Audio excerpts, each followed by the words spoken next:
একটা ডিপোজি মেয়ে আমার ডিপোজ হয়েছে প্রায় 1.5 মাস না না কি বলি 1.5 বছরের মতো ডিপোজ হয়েছে।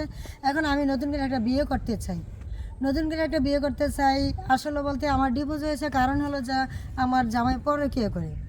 আমি পরকীয়া করে বিধে আমি নিজে তাকে ডিপোজ দিয়েছি, সে আমাকে ডিপোজ দেয়নি, পরকে করে। তবে আবার আসলে পরকে মানুষ পছন্দ না। আর আমার জামাই, আমি এত সুন্দর একটা মেয়ে, স্মার্ট সুন্দর একটা মেয়ে, আমি বউ ঘরে থাকতে সে যদি আর একটা মেয়েকে নিয়ে ঘুরে বেড়া, পার্কে বেড়া, এদিক যা ওদিক যা, এগুলো তো আসলে একটা মেয়ে মানে সহ্য করতে পারে না। সো আসলে আমি ও 8-10টা মেয়ের মতো আমি আমার জামাইকে, আমার শুধু আমারই থাকবে, আমার জামার বাগে আমি কাউকে দিতে চাই না। তো এই জন্য আসলে আমি ওকে ডিভোর্স দিয়ে দিছি।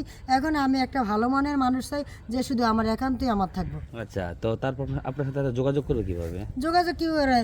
আমার স্ক্যানে নাম্বার দেওয়া থাকবে, স্ক্যানে সরাসরি নাম্বার দেওয়া থাকবে। নাম্বারে আপনারা আমাকে কল দিবেন, কল দিলে আমাকে সরাসরি কথা বলতে পারেন, এমনকি মেসেজ দিলে আমি উত্তর দেবো। ওকে, ধন্যবাদ আপু।